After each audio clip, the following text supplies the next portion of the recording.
Hello and welcome to Live Fit, Ignite Change, where together, as a community, we inspire each other to live a fit life, ignite the change we wish to see, and thrive in all areas of life. In this episode, I have an amazing conversation with Larry Hickernell. He shares how after growing up as an athlete, he then started his career and a family. He was a busy dad, and he let his fitness slide to the point where he was sick all the time and depressed. Then he had a wake-up call. He ignited the change that he wanted to see and started his fitness journey. Lost 85 pounds and has kept it off. Now, living with vitality. Today, professionally, he's helping faith-based investors create prosperity, make an impact, and leave a legacy. Last year alone, raising over $350 million in capital into income-producing, real estate-backed impact investing funds that are designed to provide consistent, double-digit annual returns, which have never missed a return target since inception. And last year, the Housing Fund provided an amazing 45% net annual return to investors, and they're expecting another great year this year. Plus, we dive into impact and leaving a legacy, like grandparents whose grandson had diabetes, so they set up for the distributions from the funds to pay for those treatments. The episode is packed with book recommendations, tips, and tools to use to create accountability, to take action, and create change, to reach your desired results in your life, your career, and in investing by marching forward every day, despite the conditions around you. Changing our world does not happen at once. It does not happen alone. It takes a committed group to be the change we wish to see. So together, we rise above negative influences to lead by example, making a positive impact at home and around the world. You can learn more, join us, and get show notes at livefitignitechange.com, or for short, livefic.com. All right, welcome, Larry. I'm so excited to have you here having this conversation. As we've said, we've had so many conversations over the years, whether walking or talking or wherever, but now we've talked about the podcast and now we finally get to do one. There's no turning back. It's official now. It is. It's official. And I guess for an intro, you could say Larry's just one of the greatest humans you'll ever meet. That's a simple way to put it. No pressure. Bar's pretty low. Right. But I guess for the official background, to give you a little bit more about Larry, I think highly of him, but just so the listeners will know too, Larry's a dedicated professional, husband, father, a man of faith, and a pretty amazing vocalist too, a CrossFit coach, and the senior director of investor success at DLP, who raised over $300 million in new capital last year alone, and is committed to helping people create prosperity, make an impact, and leave a legacy. That's pretty awesome. Quite a lot going on there. You want to fill in any of the gaps on what you're doing? Yeah, no, for sure. And thank you for that. And it's kind of interesting. So first of all, it was $350 million. So we exceeded our goal. The cool thing about that was we had budgeted essentially to raise $175 million last year. So we doubled it essentially. But really, again, this all kind of goes back to relationship. Everything we do is based off of developing deep relationships, being in tune with folks that are looking to us for any number of these sorts of solutions, whether that just be, hey, I want to invest with you guys, I need a safe, affordable place to be able to invest, all the way to, like you had said, creating a legacy, not necessarily knowing what that means to them yet, and then helping them walk through every step of the way, right? So for me, it's pretty amazing because we get to touch on all those sorts of things. But it's all within that relationship base. So, lots going on. We're already, as of today, we're early May here as we're recording. A little over 120 million raised for the year. Have added over 100 new investors to our investor family this year.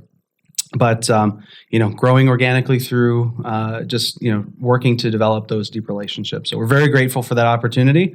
Really taking our core value of stewardship very seriously and being forward-looking, making sure that we can continue that for years to come.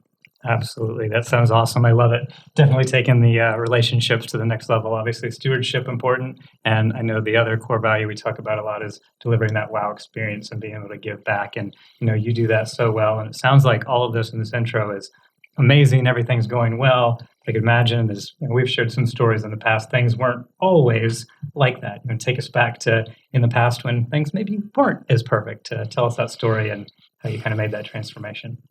Yeah, for sure. And I mean, my personal journey has been pretty much in time with my journey with DLP. So right around the same time, and actually, again, we're coming up on sort of the 6-year anniversary of not only me starting with Don and with DLP, but starting my fitness journey, so to speak. So for years, growing up, I was an athlete, excelled at pretty much anything I did without having to work too hard, which was kind of a blessing and also a curse. Kind of had to get a pretty good life lesson there after things weren't so easy. But getting through college and going through that process and then having a family, I really kind of let a lot of those things slide. So my nutrition, my exercise, or lack thereof, right? And at the time, just really bad habits led me to becoming morbidly obese. Really being just frankly sick all the time, not having any real drive, right? I was working in jobs where originally I was actually going to be a music teacher. I went to school to be a music teacher because that's what my mom did, and for 30 years or so. And my dad was in education, and they were all musicians, and so man, this is pretty easy. I have this all planned out for me, right?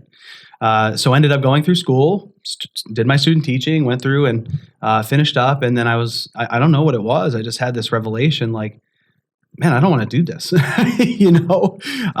So that was kind of my first, you call it an aha moment, or you call it, divine intervention, or whatever you want to call it. But it was something told me, I need to do something else, right? I need to be able to move in another direction. So luckily, a friend of mine who was working at the bank at the time said, "Hey, you should come and work at the bank until you figure something else out to do," which I did. I started as a teller, a customer service person at PNC Bank.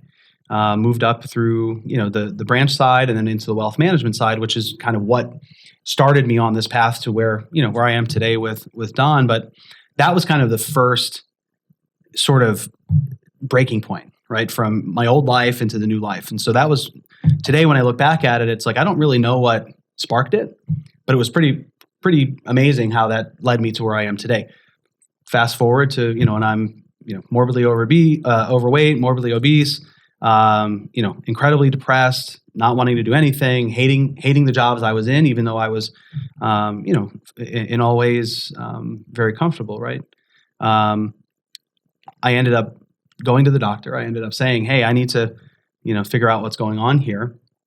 They took a bunch of labs and all that stuff. And, I like to say all the good stuff was super low. All the bad stuff was super high, and, I do know very clearly the voice that was telling me to make a change because it was the doctor. So unlike the job thing, it was kind of, or the career thing, it was very clear. The doctor said, "Hey, and I say this to everyone that asks, it's, the doctor said to me, if you want to live to see your kids grow up, you have to make a change now." Wow. That was May 16th of 2016. So I know exactly the day. I know exactly what I could remember this guy, and he's retired now, but I still thank him to this day. Because then he said, "Hey, this is what you're going to eat every day. This is when you're going to eat. You're not going to eat after 8 p.m. You're not going to do all the stuff that you were doing. No alcohol, no, pretzels with chocolate milk," right? Which I really loved for some reason. And it just, May 17th, it was the first day of, kind of the rest of my life, so to speak, right? So fast forward, started with Don a couple of weeks later. Joined Driven for Greatness, which is our awesome, of course, call it a book club, but, a group where we get together, we read a couple of books per month, and then put those lessons into action, not only with our team, but also in our personal lives. Through that, started walking, then started running. Nutrition was dialed in. I ended up losing about 85 pounds. Through that process, a few months later, I also started CrossFit, which I've now been doing for, about 6 years. And today, looking back on all of that, it was almost to me things are really going great. Do we still struggle sometimes, or, is it still sometimes not so consistent? Sure. But I am in a 300%, if that's even possible, better place than I was, before that turning point. So I'm very grateful not only for, Don and DLP, but for that doctor that, that said, hey, you need to change something or else it's not going to be good. That is awesome. What an incredible story. And I mean, I go back to like the title of what this podcast is all about, Live Fit and Ignite Change. Yeah. You did that. You ignited the change you wanted to see. And I think it's interesting looking at both sides, the career side, just knowing you didn't want to be doing what you were doing. You knew you wanted to change and didn't know what that was. And on the fitness side is like you were told you had to change or else. But what I've been so impressed with you, I mean, you hear about so many people that either struggle with weight and, go on some crash diet and then it just comes right back. But you've kept it off. I mean, 85 pounds and like you're still a model of health. You do our Fit Life Challenge, you do the CrossFit and all the stuff that we do here. And what's your secret? How did you do it and not just let it go right back? Yeah, and I won't tell you that I'm perfect, right? Because I certainly am not. And my wife Jen will tell you I slip too, right? So that's an important lesson, is that it's all about that relationship with what you're doing and with food and with exercise, and not beating yourself up too much when you fall off the wagon occasionally, because you will. For me, and actually when I go back and I look at it, the diet that I was given, I don't know if I would call it a crash diet, but it probably wasn't the most sustainable thing. It was what ignited the change, but it wasn't really the thing that I could have stuck with for many years, right? So if you look at stasis and you look at what can sustain you, this was not it. This was, hey, I'm, for a guy that was, at the time, 265 pounds, I'm 5'10" on a good day when I'm feeling tall, right? So for that weight and that size, I was maxing out at like 1,200 calories a day. And even when I started at CrossFit, those are obviously intense workouts, and even running, for long periods of time, you need that energy. For me, it was, hey, you eat 1,200 calories a day and you're done. So in that respect, it wasn't really the best. I was eating whole foods. I was, drinking lots of water, and those are all things that I still, take with me today. But it then molded into, okay, well, now I'm going to track macros. Now I'm going to continue to log my food every day. Now I'm going to continue to make those decisions. And if I make a bad one, it's like, okay, well, yeah, I did that. I feel like crap the next morning or whatever. But it doesn't take me back to, oh, well, now I'm a sloth. I'm going to just sit there and go back to being a couch potato, right? It's all, again, about that relationship. So that's what I think of as, and a lesson that I've learned and that I want people to know is, you will mess up. You will continue to, kind of fall off, and you will have to bring yourself back. But I like to say today that now I have guardrails. It's not either I'm 100% like, hey, I'm fanatical about this for a few weeks and then I fall off and then I drink too much and I lay on the couch all day for months at a time. No, I have a good balance of, okay, well, sometimes if I'm like tired or if I, beat myself up too much or something, then yeah, I take a rest day and I recover, right? Or I do active recovery.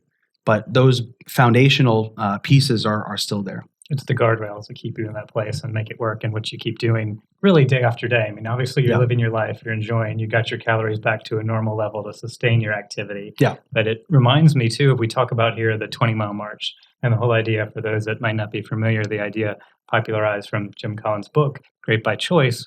2 teams won a race to the South Pole. One that marched 20 miles every single day, regardless of the prevailing conditions. They got there first. They all made it back safely. Unfortunately, the other team that went really far on the good days and then rested on the bad days didn't all make it back.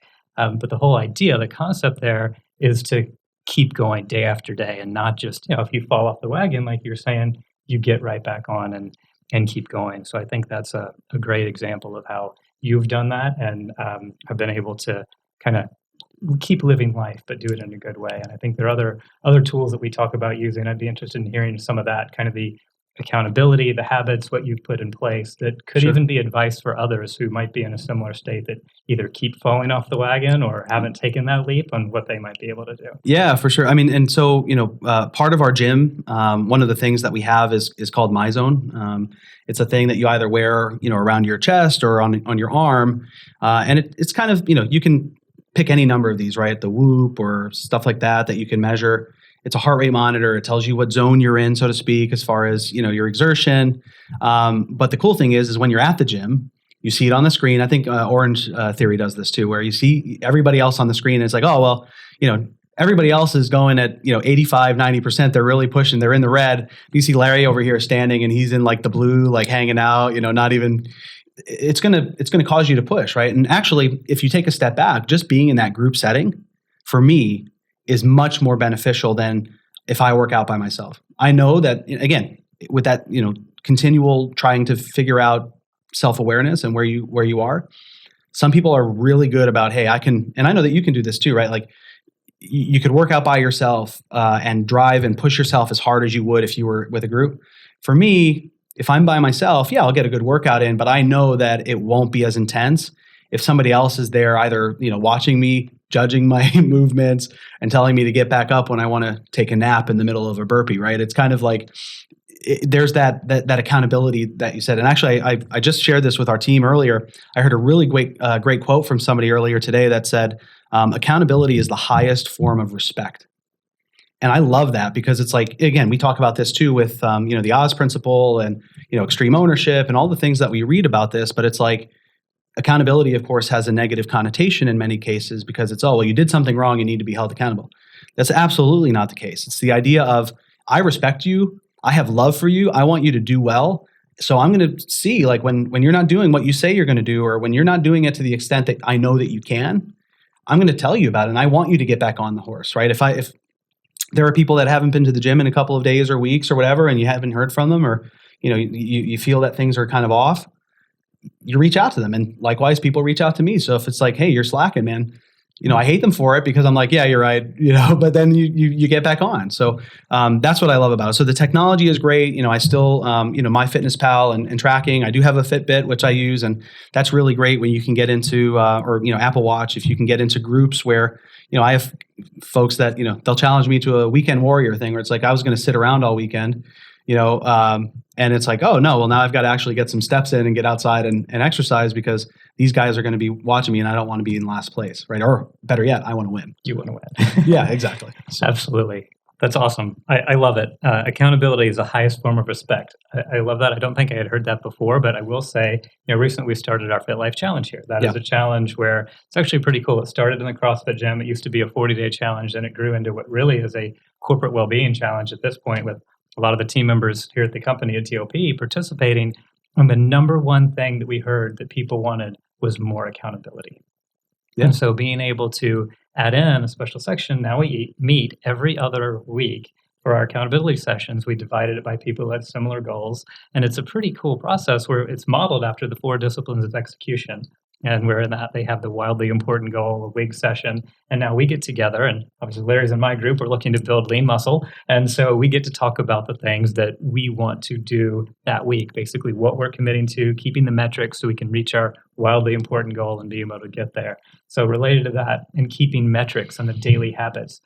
Recommend keeping metrics, daily habits, and things you do to stay again on the wagon. Yeah, for sure. And that's, obviously our elite journal is huge for me. That's all of these different ways to measure all in one.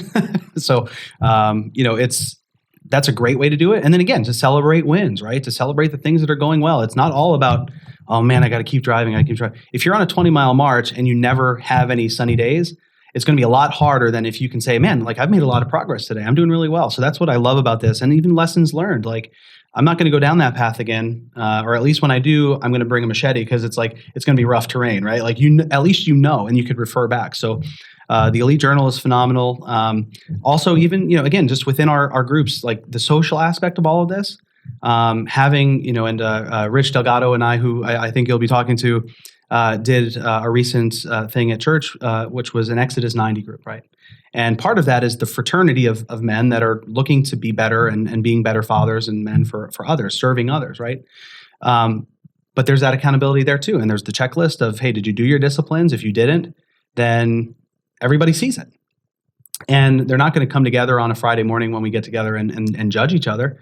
Because one week I might have screwed up, the next week, somebody else might have. Everybody's got that thing, and whatever it is going on with their life, that's going to cause you to fall off. But just being together in that group. So I think that the overlying theme of all of this is, A, you don't have to do it alone, and you shouldn't do it alone, in my opinion. And then B, there are so many tools that you can use that will help make things easier. The more that you can make this, again, the habits are there, the more that you can make it just smooth and it's like, hey, I don't even think about it in many cases, right? I just do it. It's going to help you tremendously and take a lot of those barriers out that are the things that make people end up saying, oh, well, no, I'm not going to go to the gym yet because I don't have any clothes. Well, you put them out the night before, you're going to go. Or any number of those. That's just one example, but definitely those are a few things that I follow. Tools, the accountability, the people, that's what all makes it work. You mentioned Driven for Greatness and Checklist. I guess I should mention too, the book we're going through right now is the Checklist Manifesto. Yeah. And what a way to be able to basically take things that you need to do, put them in a checklist, have a system to follow. It just brings so much value to all the things that we do. Yeah. You mentioned Driven for Greatness earlier, and for Larry mentioned, somewhat you could call it a book club, but much more than that. To be able to get people together to really raise up their standards in business and life. And I think when people do contribute, some of your contributions are the best, is of you to share. In general, what Driven for Greatness is kind of meant for you, and along the lines of being part of a group where it does make sense to be accountable to others. Yeah, and I mean, if you're not with DLP and you're not a DLP team member and you're with another company, do this, right? Do this this kind of book club scenario, because number one, you meet every 2 weeks. So again, there's that cadence, just like in 4 Disciplines of Execution, right? You're talking about a cadence of accountability, but more so it's, you're hearing different perspectives. And the coolest thing I think about from a Driven for Greatness perspective is, I led one, 5 years ago, right? And that's the last time I led one. Not because I shouldn't or don't want to, but because there are so many other people stepping up, people that just joined the companies, people that have been around that if you see them in their office or whatnot, and you never hear them speak a word, right? They're some of the best leaders of these meetings, and you get a different perspective, and then it creates commonality. So, for me, there's that whole piece of it. But, when I was, again, first starting on this journey, obviously, I started, and if anybody here is not from DLP, again, when you start with DLP, you technically start 2 weeks before your start date. So just that, you jump in right away, and that's what I love about it. But, one of the things was, I think it was like my first day or second day that I was here, was a Driven for Greatness meeting. So I'm like, man, why am I starting my first day at work at 8:00 in the morning? Like, this is crazy, right? Now that's usual now, right? And it's just a habit. But it was one of the first things that I did. And we were reading a couple of different books. We read Grit, which was one of the first books I read with DLP. We read a bunch of other books that are just, foundational. The Oz Principle, as I mentioned, was one of the first ones that we read when I was with DLP. And the other one, For Better or Worse, Take 'Em or Leave 'Em, Grant Cardone's Be Obsessed or Be Average, right? So if you've read Be Obsessed or Be Average, no matter what you think of Grant Cardone, when you read that book, and especially when you listen to that book, which again, most of what we do and a number of us do is listen to the books, with him narrating it, I just got so hyped up, and I could have put myself in that victim mentality as I always had, right? I was, kind of that person that was, okay, well, I can do well, but, again, going back to, I always kind of did okay without trying too hard. I was like, man, if I really put my mind to this and I try, I'm going to do really well. So I read the book like 8 times in a row, even when we were done reading it, right? I got so hyped up with the energy, but he was talking to me. He was talking to me as the person that was like, you are the one that is okay with just getting by, right? Are you the one that's like, oh yeah, you're not really pushing, you're not really making too much of an impact, but you're skating along nice, right? What kind of a life is that? I mean, if you really want to make an impact, you have to push yourself out of your comfort zone. And that, again, going along with, I had just started this crazy new diet. I had just started physically moving myself around again instead of just being on the couch all the time. It was that kind of kick that I needed, where again, you're not quite sure why it happens, but it was like, I think it was because I was open to it. And so that's what Driven for Greatness does, is it opens yourself to all of these other ideas and saying, man, like some things might, stick with you more than others. Some might be more exciting than others. Again, we've read books where the author has no business reading their own book on Audible, right? Because it's like Bueller, right? But the other side of it is, some of it is so engaging, and depending on where you are in your life, you're going to run into those situations where something really sticks. So I know a lot of people that are with the team that have been like, oh, well, such and such book, I live my life by that now. And it's like, for me, it was like, yeah, it was a great book, but it's okay. It was great. But that's what it does for people, is it opens it up for anyone. And again, you look at the people that are the top performers, the most engaged folks, the most successful, whatever way you want to take that word within our team, they're all Driven for Greatness members. Right. And the people who aren't, we're trying to get them in because we want them to be successful, right?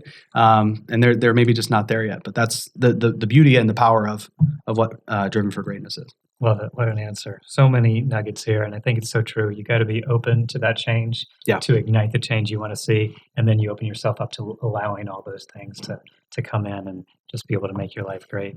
So you've been talking about DOP. And I guess as we dive in here to the part about how you create that prosperity, make an impact, and really help others leave a legacy, I'd love you to share a little bit more about that side of how you do. Yeah, for sure. I'd love to. So when we look at DLP and the way that we invest, obviously, it's a totally different thing than, say, the stock market and the places where you're going to get a lot of those pieces of volatility. You have to look at stuff every day. Day traders and stuff. I don't know how they do it. I don't have that much hair left, but it would probably all be gone, right? The idea is that for us, we're trying to provide a safe, consistent place for you to invest your money in a way that's going to help drive our business for sure. And what we say within the capital team is, our investment funds drive everything else that we do. So the capital that we raise into our funds from individuals, we have teachers, engineers. We have a great group of folks. One of them was a janitor at a school for many years. His name was Paul, and unfortunately, he passed away a year or two ago. But so now his kids and grandkids are the ones that we work with. But he was a janitor at the same school for 50 years, right? He had built up this, this retirement, was a modest, sort of job, of course, right? But every 2 years, he committed and said, I'm going to figure out a way, I'm going to save budget, I'm going to buy a rental house in my area, and then that's going to create revenue, and then more so than that, it's going to create wealth over the long term. So over time, you fast forward, he had amassed like 30 different homes that he had owned.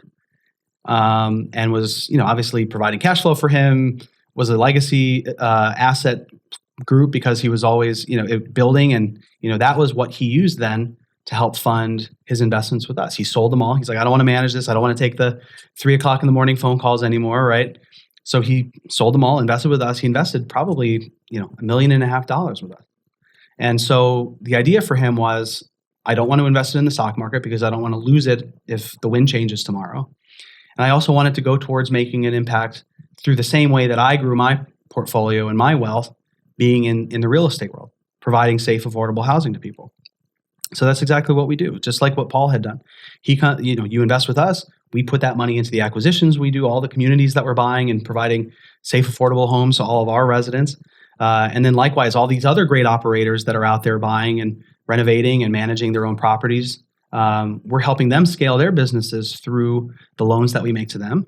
And then also, of course, with the elite membership where they're, learning how to be better borrowers, which then for our investors, they're like, man, I love this because now you say the risk is going down because, they're running their business the same way that DLP is running your business. That's awesome, right? So it's such a collaborative effort. And it just feeds on each other. It's just such an awesome structure that we have. And obviously, I give all that credit, of course, to Don, who had this foresight to say, hey, we don't have to be in competition with all these other groups and people, right? We can collaborate, we can work together so that we can all be successful and therefore create legacy, not only for our investors who are getting consistent safe returns, right? We've never lost a penny of principal for an investor ever since we've taken in capital for many, many years now. And we've also helped numerous folks figure out, again, what does legacy mean to you? What kinds of things do you want to support? We'll talk about the shirt sleeves to shirt sleeves where generation one earns all the money. Generation two spends it. Generation three has to start all over again, right? We're trying to help people avoid that. So even if it's Paul the janitor or if it's a very successful entrepreneur that's a billionaire, right? We have everyone in between, and we can make that impact for all of those in the same vein. Awesome. It is such a collaborative ecosystem of people really working together. Yeah. And you mentioned how it's totally different. I'm even thinking of the events. Mm-hmm. Like, you don't bring people together for a typical investment conference. You get people to these events that are working on how do you build a legacy? And then you work on your personal compass, your family compass. you share some of the information about what the things you really get into that really do make it different? Yeah, and it's actually kind of funny because when our investors come, I think most of them are expecting us to sit there and like pitch to them all day on our investments.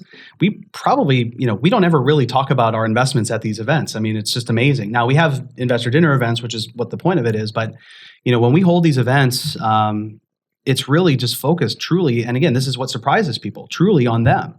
And, again, talking about, changing their life and, bringing in people like Hal Elrod and talking about the Miracle Morning and talking about Atomic Habits and talking about making an impact and then, actually making an impact. One of the stories, of course, that's one of my favorites that we just did from the March event was Brittany Faith Turner, who was on Don's podcast, right? It's so amazing. Like with all this stuff going on in the world, especially with the Ukraine and Russia war, right? We were able to raise several $100,000s from the people in that room to directly impact those poor orphans over there. And it was like the idea for us was not to do it for our own, like, hey, like pat yourself on the back. That was awesome, right? It kind of was impromptu. The only reason that happened was because we were all in the room. And Brittany was supposed to be there in person. She wasn't because she was in Ukraine, and that's what sparked it. But again, igniting change and igniting the what we're trying to do here. The idea is putting people in a room that are of a like mind, who want to grow, who want to make an impact themselves. You pretty much almost kind of just have to set that up, and it does its thing by itself. Again, we have great workshops, of course, like you mentioned, with life assessment and goal designing. Everything that we do really for our DLPT members, we also do for our prosperity members. And so the cool thing about that membership is that we don't charge anything for that membership. In terms of if you invest with us, it's just a given. If you want to grow, if you want to do these things, yeah, sure, we're going to go through those tools with you. And again, that's just one of those things where it's like, do we earn money from it? No, it's just the idea of we are helping other people impact their own lives, their families' lives, their companies' lives. And I feel very fortunate that we can kind of be that spark for them. Awesome. Again, I think you get people of like-minded folks into the room to make an impact, and the impact happens. Yeah. It's pretty amazing seeing what happens there. And although you don't pitch the funds at the event, you still hear about how there's double-digit returns, or some of the funds making 40% return. You want to quickly explain just how the funds work and what that is? Yeah, sure. So, I mean, we basically have two tracks. One is to fund our acquisitions, and that's our housing side. One is to fund our lending side. We have 5 open funds today. And really what we do is on the housing side, for instance, you invest into either our housing fund or our building communities fund, those are the 2 funds where we're either acquiring value add communities for the purpose of renovation, and then bringing the value add up. There are lots of, even to this day when the market is what it is, lots of communities out there that have not been renovated in a long time, have substantial delinquency and vacancy, just any number of sorts of distress that we go in. And again, these folks want to live in a safe, affordable place. It's probably might be safe, it might be affordable, but it's really not that nice. So we go in and we beautify it, and we provide this place where people can really thrive. One of the other cool things that I have to say from the foundation perspective, on our not-for-profit perspective, is, we're of course a faith-based group, and we work with a lot of faith-based wealth creators, we like to say. One of the things that we also do is we put a Bible in every one of our units, which again, if someone has a different faith background, for instance, we'll provide that their book and what's important to them and what they follow. So it's not just from a Christian perspective, right? It's like faith is one part of the 8 F's, of course, and we want you to be able to fulfill those needs that you have within your faith and that development and that relationship with God through that. And so that's one thing that we do to make an impact through the foundation. But that's really, that drives great returns for our investors and for us. But again, that's just another way that we're making an impact. So the funds pay a preferred return, which means that, we don't get paid as DLP until you get paid your preferred return. And those returns range, of course. The way that the funds work, though, is that you're always getting a profit split as well of the profits from the fund performance, right? So the idea is that when you're investing with us, you really truly are partnering with us. And so today, of course, we have over 2,100 investors that invest with us. We are just really, the growth that we've seen over the last several years has just been amazing because, again, financially it's all great, and the company's growing. We're going to be a private Fortune 500 company someday, right? But that aspect of impacting lives is what drives us always. So again, there's great returns. There's an aspect of liquidity. You can get out if you need to. Again, likewise on the lending side, there's again, great returns. Those are short-term loans in nature. So you could really get into the weeds as far as, as much as you want to. All right, to chime in here for a minute, Larry and I recorded this conversation a few months ago. And now, at the time of this recording, the capital raise is ahead of goal pace. And as he said, there are 5 different fund options based on each situation. Last year's 45.5% net annual return to investors in the housing fund, which is a private REIT that provides significant tax advantages, was an exceptional year. And while this fund has a 12% target annual return, it's looking like another great year this year. These investment funds with no losses to investors ever and hitting or exceeding every return target in every fund since inception may seem too good to be true. But it's been amazing seeing the results, and I became an investor a few years ago myself. Plus, with the $1 billion acquisition coming soon, I've never seen investment incentives quite like this, with reduced investment minimums, reduced management fees, and ways to attend the upcoming DLP Health, Wellbeing, and Longevity Summit for free. By the way, at that summit coming up in November in Puerto Rico, I'll be speaking there along with some of the top health, fitness, and longevity minds in the world, including Dr. Harari, who wrote Life Force with Tony Robbins, Nick Buettner from Blue Zones, Mark Sisson from Mark's Daily Apple, who is on the next episode of this podcast, and Amanda Holmes, CEO of Chet Holmes International, who is on episode 4 of this podcast, and many more. So the details on this and all of the things that we're going to be covering in this episode and how to get more information on those investment opportunities as well, everything will be added to the show notes at livefitignitechange.com/Larry. Okay, now let's go back to the conversation.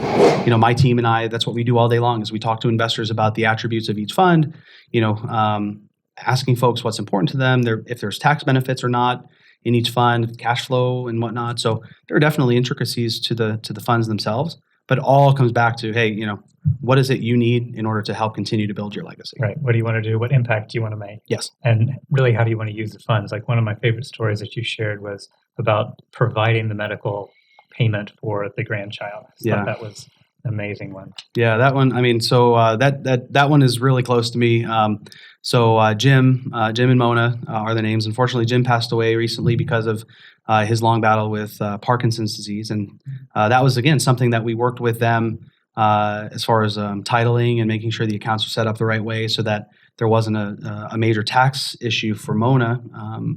But go back a few years before that, right? They came into the office and we sat down and we were talking, and they said, look, we have an 8-year-old grandson. He has type 1 diabetes, which again is very close to my heart because my wife has type 1 diabetes. She's had it since she was 8 years old and still deals with it to this day.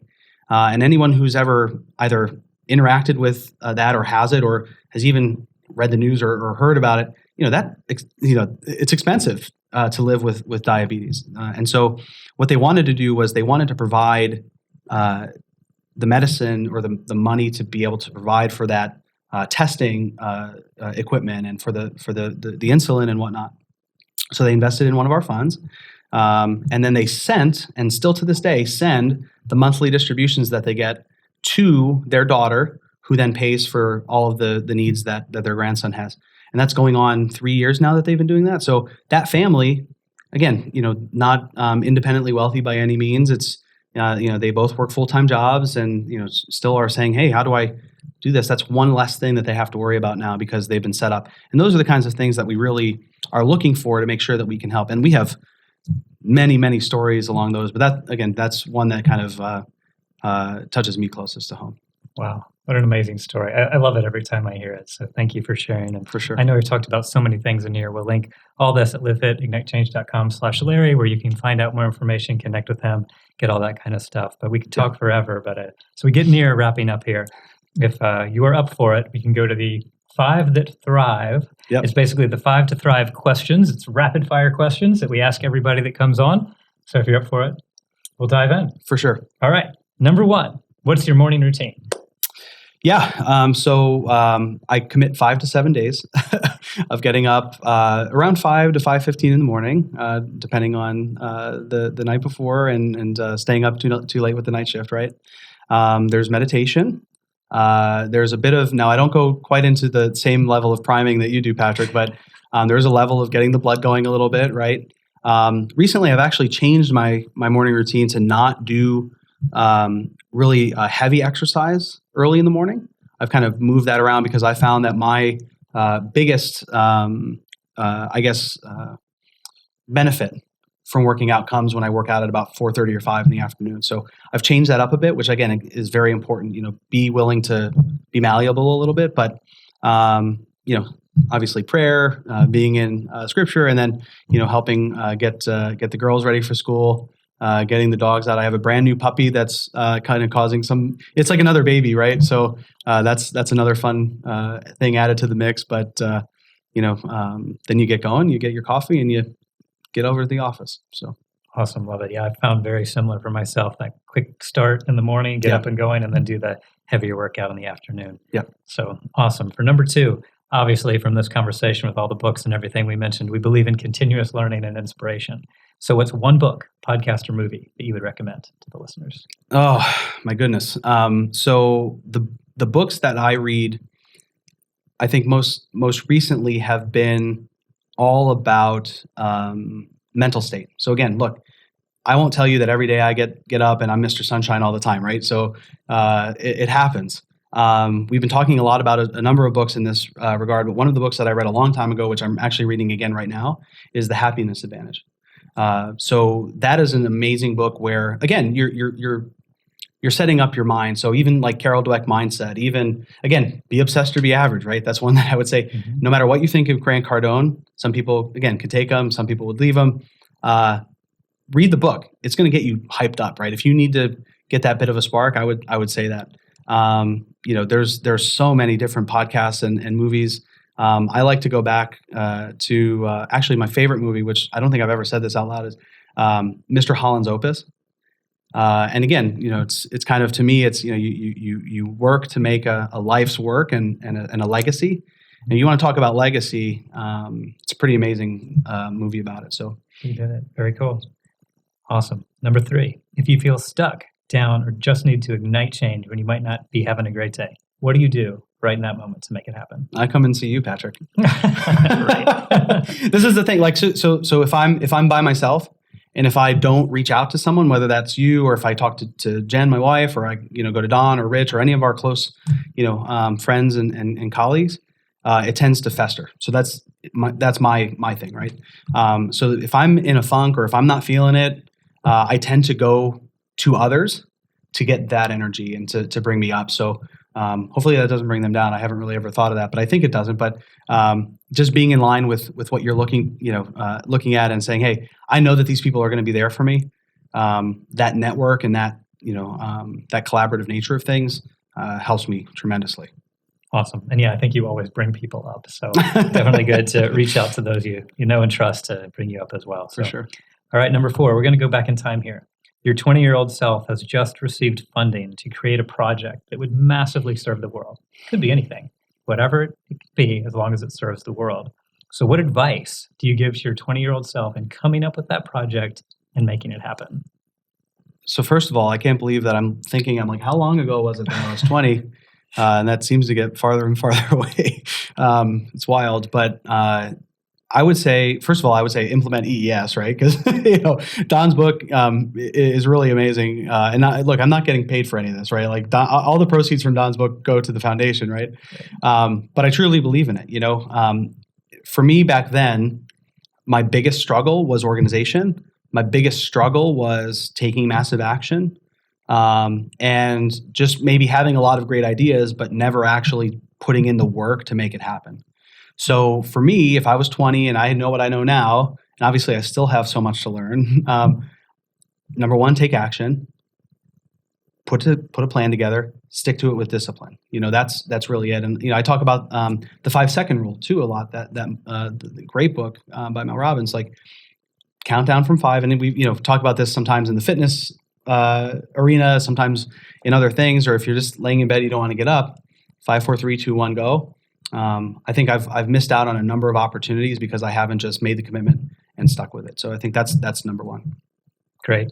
Love it. And you mentioned Don's book, Building the Elite Organization, also coming out with the next book, Building Elite Career. Again, we'll link all this in the show notes so you have it, but I love it. Take action, stay disciplined, make it happen. Yep. So now with that, last question, number 5, we'll go to the future. This is now, you've given a ton of advice today, but one piece of advice that you're going to be remembered for above all else. What is it? That's kind of it's kind of tough, but I would have to say what I want people to remember me for is I want people to remember me for being there for them. This kind of conversation in general, Patrick, is tough for me because I don't really like to talk about myself at all.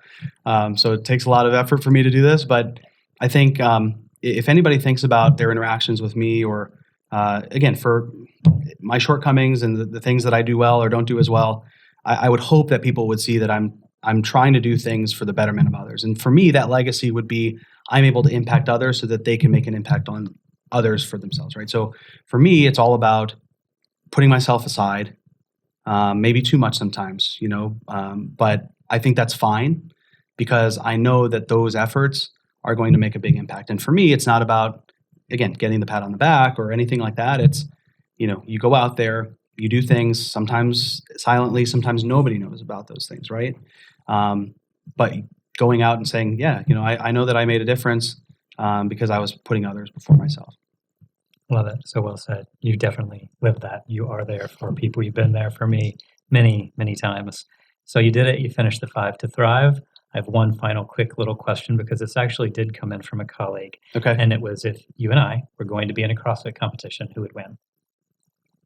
Oh God. I think it depends. That's a really tough question. It depends on the day, depends on the workout. I think if there's anything that involves heavy weights, it would be me.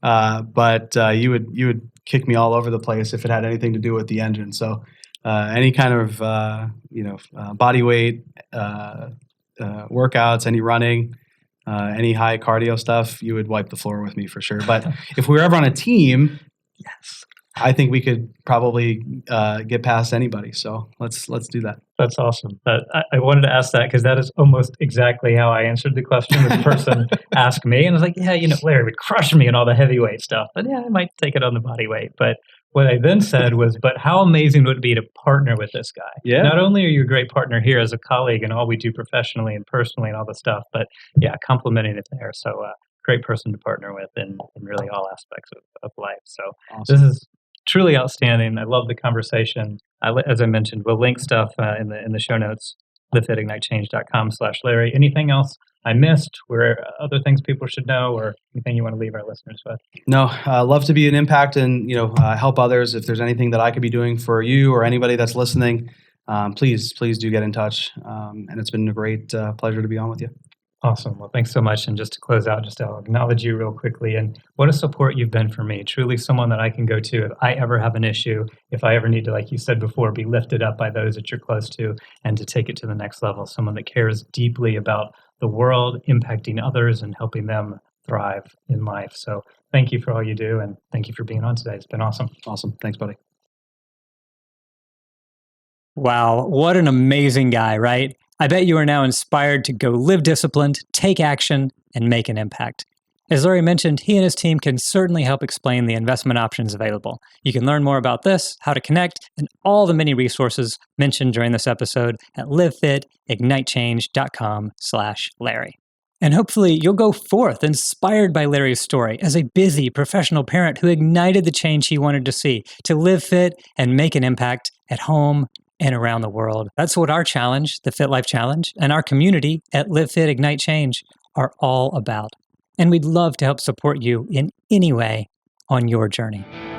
If you resonated with this and would like to live fit and ignite change in your life, you can get started for free at livefitignitechange.com/start, where you can join our community of high performers and get access to our Kickstart resources for free. You can choose if you'd like to start on the path to getting in the best shape of your life and or ignite the change you'd wish to see by casting a vision and taking the steps to get there. You can get plugged in at livefitignitechange.com/start, or for short, livefic.com/start. Also, my family and I, we're igniting the change that we wish to see in the world by helping others live fit. We were sick of all the processed, sugar-loaded foods and drinks marketed to us, especially to our youth. So we're developing a line of truly delicious, grain-free, sugar-free products that children and adults love as part of our InRive Performance Nutrition brand. Learn more and join the InRive Insiders for free to be the first to hear about samples, launch parties, and specials at inrive.com. That's INRIVE.com. Thank you so much for tuning in, and please be sure to like, share, rate, and review this show. This is what's needed to help reach more and serve more, so together we truly can ignite the change that we wish to see. Thank you so much for your help in making it happen, and I hope you make it an outstanding day and go forth to light, love, and serve the world and live the life you've always imagined.